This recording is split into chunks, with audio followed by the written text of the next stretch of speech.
What's up, everybody? It's me, San Martin, and what we are doing today is going live with the market update with Brent and Greg. You guys are wanting to stay here to find out all the happenings that are happening in our real estate market, but you have to stay tuned for it because we got to start like this.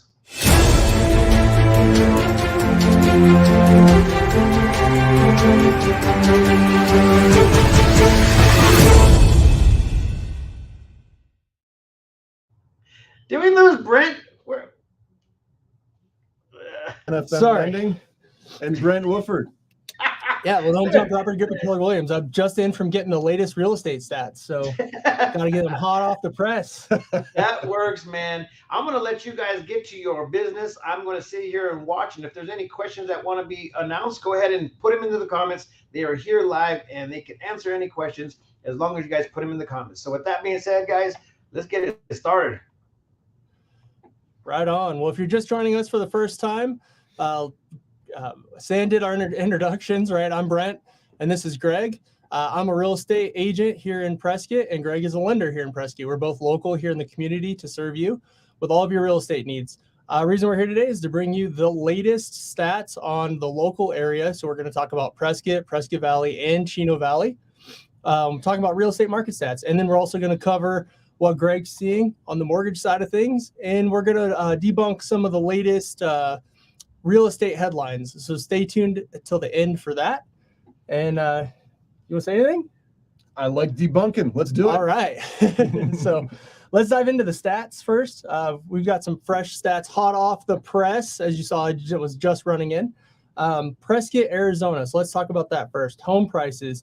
In June, so last month, we saw a median average sales price of $586,000, which is actually up $16,500 from the previous month in May, which was at $560,000. And that's down from July of last year. So a year ago, we were at $612,000 as the median average sales price. You got any thoughts on that? Well, I think what's really interesting here is from May to June, we've seen almost a 3% increase in home prices. And even looking at the peak of last year or from July, we're only down roughly less than 5% overall. So I think that's a big indicator of where we're headed as far as the median prices are going to continue to grow, even though, we saw it relax a little bit for the past 12 months. Mm-hmm. I'd agree with you on that. Typically when we see prices go up, it's because inventory comes down, but that actually hasn't been the case for us here in Prescott. Let's dive into those numbers. So as of last month, June 2023, we're at 504 active listings on the market. We're talking about single family homes. In May, we were at 411. So we had an increase, quite a bit, significant increase in the number of listings available on the market for you to choose from if you're buying. If you're selling, that's more competition, unfortunately, that you're going to have to sell against. Comparing that to last year in August, we saw a peak of 483 listings on the market. And after August, it started to cool down a bit and inventory started to come down. So 504 as of last month, which is higher than 483 in August of last month. Greg, what are your thoughts on inventory rising? Well, I mean, boy, you have a 20% increase in this month. That, of course, I think you nailed it. We're going to see more inventory for people to choose from. Mm-hmm. But I think the next stat really talks about how hot the market still is, even though there's more inventory. Looking at, 26 sold in the median price range. Yeah. That's huge. Yeah, so we had a total of 26 sales in the $500,000 to $600,000 price range, which is our median price range here in Prescott, Arizona. Fun stat on that is the average sold to list price. So we're talking about what the house was last on the market for versus what it closed escrow for. Was most buyers were getting a 2.3% discount on the price of the house still. So inventory's up. Sellers are giving a little bit of a discount here in Prescott, but we're seeing home prices climb. And what you're seeing in that discount, what Brent's saying there is, you're getting about on a $600,000 purchase, there's about $12,000 that the seller is willing to give to the buyer, maybe in reduction of price, or maybe on the backside for closing costs or buying rate down. A lot of flexibility there. Yep. And another thing is that being that this is an average stat, On the lower price ranges, so anything below the median price range, so anything below 500,000 right now, we're not seeing sellers give up much unless it's a house that's distressed or been on the market for a while. There's actually some bidding wars going on, and you've seen some of that, right? In that sub 500 price range. Yeah, a lot of multiple offers, have to be competitive there. As a lender, we're calling the listing agent and talking about our buyer and how good and prepared they are, and grade A, good credit. They can do all these things, but I'm not seeing a lot of wiggle room, especially in those lower end prices. $250 to $450, somewhere in there. Yeah, I'm kind of seeing the same thing. So, but when you start to get in the higher price ranges, you're looking like $800,000 plus. Those sellers are more willing to negotiate on the deals, just because the buyers in those ranges are more fewer and far between than they have been. So I would say that the discounts on the higher priced houses are what's driving this average discount, rather than, you're not getting discounts on the lower range houses. When you're having a bidding war, it's the exact opposite. Yeah, and you're looking at those higher end houses sitting on days market longer, right? Because it takes longer for those larger homes to come up with funds and people who qualify to buy something so nice. Yep. So that's your Prescott stats. Let's dive into Prescott Valley stats for June 2023. We're looking at average sales price of $470,000, which was up from May at $453,000. And a year ago, it was actually $425,000. So Prescott Valley has seen kind of the opposite of Prescott. It's been up over in Prescott Valley since, July of last year, 425. Now we're at 470. I mean, that's over almost 11% increase in that from last year. And you're looking from 1 month, that's a 5% increase. So way to go, PV. Yeah. If you got a house in PV, your home values have been going up. And I think part of this is the contributing factor to this is actually going to be the number of listings. So we're seeing less listings on the market in Prescott Valley than we are in Prescott. Let's dive into that. June, we had 213 listings on the market, which is up from May at 184. So we are still seeing inventory increasing in Prescott Valley, but we're still low on inventory. Last September had the highest number of listings in Prescott Valley at 303. I think what's interesting too, and why you're seeing Prescott Valley values increase, is because people are getting outpriced in Prescott. It's so expensive. Yep. So they're like, well, what's my next best option where I can still get to Prescott and still have community that's like Prescott? We're going to go to Prescott Valley and buy. And that's just helping the values increase. What do you think, Brent? I think you hit the nail on the head with that, because looking at the stats, we had 18 sales in the $450,000 to $500,000 price range in Prescott Valley. And nice. That's just the price bracket right underneath where Prescott was at for the most number of sales. So average sold to list price right now in Prescott Valley is 98.7%. So what that translates to is if you're buying, on average, getting about a 1.3% discount, which isn't much. And less than Prescott's giving.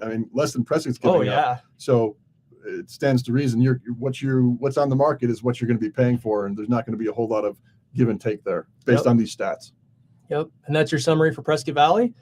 Let's dive into Chino Valley, which is a little bit of the same of Prescott Valley, but maybe magnified a bit more. So let's dive into average sales prices. You're looking at June 2023. The average median price was $442,000, which is up from May of $425,000. So that's quite a bit of a jump from May to June in the average price point. And then in July of last year, so a year ago, it was at $390,000. So a year ago, $390,000 to $442,000 last month. That's a big jump. Almost 15% increase. Yeah, in value. That's a big jump. So yeah, if you've got property in Chino Valley right now, your property values are going up. And I think the same thing's happening, right? Yep. We want to be in Prescott, but we can't afford it. So what's the next best thing? Maybe we want a little bit more farmland, or rural life, and they go to Chino. Get an acre or two. Mm-hmm. Have a little bit of room, a little bit of elbow room there to spread out a bit. Little want pick the fence, get some dirt. Get a horse or two. Nothing wrong with that. continuing on with the Chino Valley stats, number of listings. So this also plays into why home prices are going up in Chino. As of last month, June, we were at 77 listings on market, which was up from May at 69. I mean, a whole 8 listings, right? Which doesn't sound like a whole bunch, but when you're looking at a total number of listings at 77, that's more than 10%. Yeah. So yeah, we a 10% jump in inventory over there, but they're still low on inventory. September of last year had 113 listings on the market in Chino. Wow. So we're still under 100 listings on market in Chino right now. You want to take a guess at what the average price range was over in Chino? Well, seeing as everything is, somewhere between 450 and 600, I'm going to say somewhere in there. Yeah, actually, same price point as Prescott. That's really interesting. Yeah, $500,000 to $600,000 range. In Chino Valley last month, there were 10 homes that sold, which was the highest number of sales for the price bracket. Interesting. Yeah, so it's interesting though, because that's the price bracket most people bought in, but the average price was still at $442,000. And the reason being is that there's some manufactured homes out there and there's some lower price properties out there. So Those are going to skew the data lower versus being in Prescott, right? And the average sold to list price out there in Chino Valley right now is 97.8%. So what that translates to, buyers on average, you're getting about a 2.2% discount off of the list price of the home. About 10 grand, 10 to 12 grand. Yeah. So that is a summary of our stats. Obviously, that's what this market update's all about, is going over the local statistics with you. And let's talk about lending. Greg, how's everything going in the mortgage arena? Well, I think you have an article we're going to debunk here. Yeah, I do. And I think that's a good do you want to dive into segue. That? Let's just do that. All right. If we look from December to today, we're seeing applications increased by 25 to 30% since December of 2022. So I think most people who are going to buy because they have to still live life, get married, have babies, upgrade, downgrade, someone dies, divorce, all that stuff still happens, right? So I think where we were, people are just relaxing and like, okay, life still has to happen. I don't really care where rates are. We'll figure this out so that we can live somewhere, because we love Prescott, we love PV, we love Chino. And so they're finding a way to make it happen. Mortgage demand drops to lowest level in a month as interest rates rise. This is the thing we're debunking here. And yeah, it's a headline on CNBC. So this is national news headlines. Yeah. This isn't Prescott Times headlines. This is national news. What's being spread to everybody out there right now. So, and there's a lot of fear going on. You got to think about it. These big national media companies, they get eyeballs and clicks by spreading fear. So that's kind of what is written into this headline, I think. And you have to read this: lowest level in a month. Well, I don't see that. My applications are still the same amount as they were last month. So good to know. I think we are insulated from this because we are such a specific demographic that it's a desirable place to live. Look at what we got. We got 140 miles of mountain biking, hiking trails, 300 miles of double track where you can take your RZR or your quad and go. It's just an ultimate outdoor town. And then you have all the horse properties, all the horse trails. You have the lakes. I mean, this place is awesome. It's not 115 outside. Well, yeah, it's not 115. So I'm not seeing these national fear headlines. Not locally, anyways. Not locally. Yeah, so we're not seeing that here locally. Mortgage rates. What have you seen mortgage rates doing over, I would say, the past 2 to 3 months? Whew, buddy. Up and down roller coaster, right? Buddy, volatile, super volatile. We have these weeks where it's in this channel and we'll see rates just kind of go up and down, but in a specific channel, right? Mm-hmm. And so that means it's going up and it's going down, but it's not leaving to spike. Yeah. But it has spiked, and it kind of leveled off in May, and then it took a hike, and this week this past 30 days it's kind of been in this channel, and the past 2 days we've seen interest rates increase. There's a lot of factors that we don't understand fully. Even the analyticals or the analysts are saying, by all the numbers, we should be heading in the other direction with interest rates. What else is going on? What else aren't we seeing? So I think we just have to hang in there. It's coming within the next 6 months to 2 years. Yeah. But when is that going to happen? We don't know. Yeah. Well, I remember the analysts and experts back in April were saying that once CPI came out in May, they were expecting mortgage rates to follow because CPI. Well, we're going to geek out here for a minute. If you're not familiar with these terms, drop a question in the comments where you're watching right now. But CPI is what? Consumer Price Index? Yeah. So that's talking about inflation. So we're talking about inflation numbers in May that came out in May actually came out, 1.1% better than expectations. Yeah. So they came out better than expectations, but pretty much right there in that ballpark. And the experts are saying if they came out like that, they were expecting mortgage rates to decrease. But we haven't seen that since that was May 10th. Yeah. So it's going the opposite way. The experts don't know. We don't know. No one has a crystal ball. Even the smartest people in the world that's talking about mortgage, like Harry Habib and some other experts like that, none of them have a crystal ball. So the last time I said I don't know why the market and the bond markets and the interest rates are reacting the way they did was 2020, when rates just dropped like a rock. Yeah, we all didn't know what was going on. Yeah, it feels that similar way. I'm not saying I have fear in this. I mean, people are still going to buy, and it's going to affect some people, but overall, you have to live somewhere. Yep. And I think that's the real key is there are other opportunities to look at different options. Yeah. To lower the rate, maybe 2 to 3%, using what the sellers are going to give you in that 2.3% or 1.5% in discount we were talking about earlier. Yeah. So we can prepare them for that and then move down the line. What if someone just sucked it up and took the rate at today's rate? How long in, say, let me ask two questions. The first question is, what's the time frame before they can refinance that loan? Is it 12 months? Is it 18 months? Is it 24 months? Yeah, so Fannie Mae, Freddie Mac put in a rule stating that you have to hold that for 12 months. Okay, so a year. So if rates drop, so if you say I locked in a mortgage rate today at today's rates, and in a year from now, rates were 2% lower, I could refinance at that point and drop my monthly payment. You certainly could. As long as we have enough equity in the house. Yeah. Yeah. Okay. So that's something to think about. If you're scared of today's rates, you can lock in so long as you can make the payments. We're not going to advise you to do anything that's outside of your budget or outside of your means. We don't want you to be house poor. No. But just keep that in mind. You can lock in a house at today's prices with the higher rates and then refinance that in 12 to 24 months, whenever rates do come down, if they come down. Obviously, we can't guarantee that that's going to happen. But what's one thing that I can make a prediction on is that when rates come down, what's going to happen?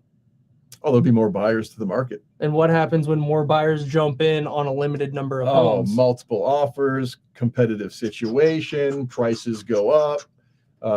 It's a challenge. Yeah, prices go up. So that's the thing is if you lock in a house at today's price, when you go to refinance, you don't refinance for a higher principal amount. The price that you've locked in and your principal that you've locked in today is actually it'll be less because you made payments. Right. So yeah, your home price isn't going to go up when you refinance. Let's just say for generalities, right? Because there's a million different things that you can do that Greg could help you with, with pulling out equity, so on and so forth. But you can talk to Greg directly about that. I'm just saying that you can lock in today. If you buy a house, you can lock in today's price and a higher interest rate and refinance that interest rate down the road if interest rates come down.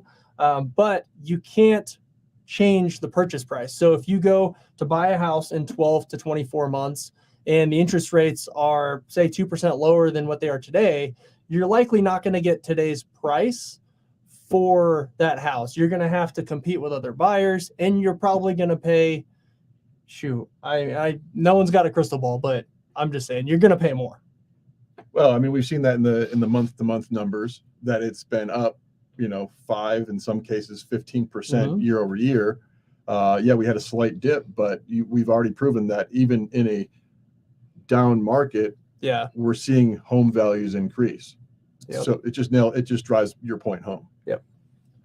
So long as more inventory doesn't come on the market, which likely it will, because I know some buyers personally who are also sellers, right? They're people.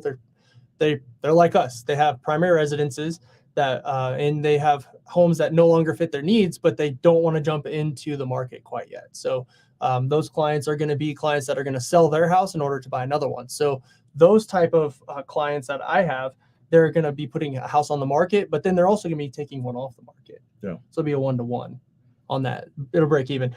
But let's talk about the next article, which is there's some fear going around about Airbnbs and how there's an Airbnb crash coming and how that's going to flood the market and housing prices are going to crash because of this.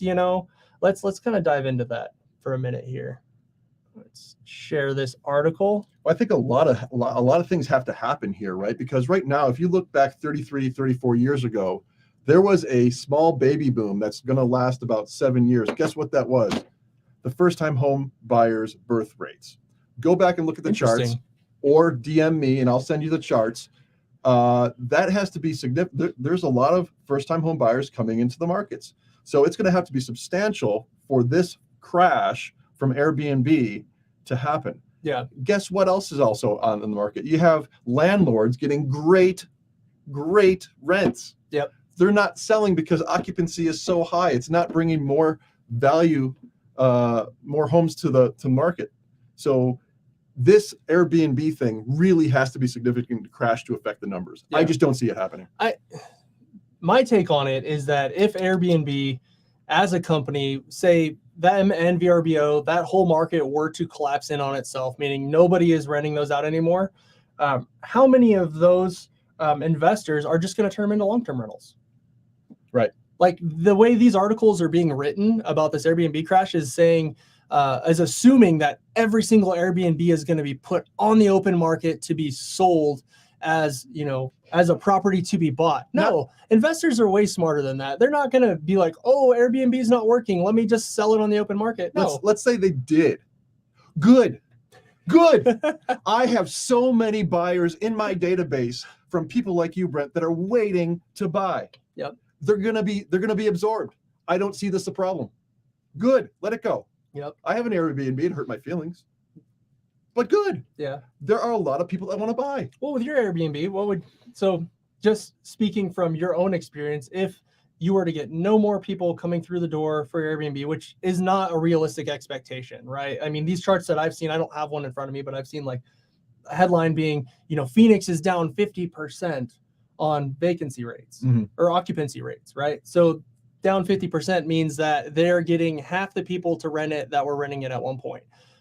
Correct me if I'm wrong, or actually, let me just ask you, compared to what you would normally get for rent on your Airbnb if it were a long-term rental, what would you say in terms of 2x, 3x is your Airbnb income versus what your normal, what that property normally rent for? Like 2 times, 3 times?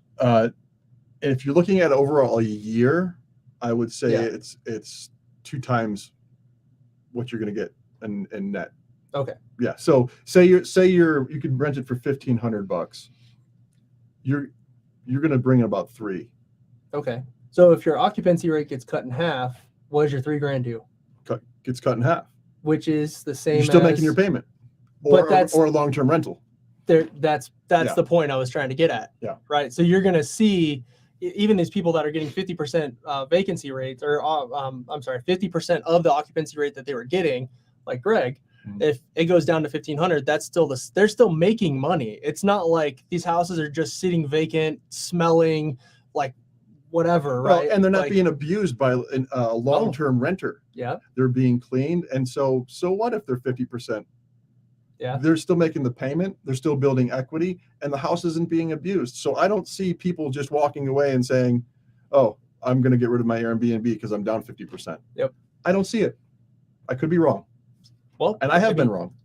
Yeah, but you are a real human being who is an investor who has a vacation property. Yeah. You're not somebody who's just looking at numbers and then spewing out what their thoughts are. You actually have experience. You have skin in the game on this. I do. So I do. Yeah. Take it from someone who has skin in the game on Airbnbs, right? Like about what's actually going on. So let's dive into our third headline here real quick.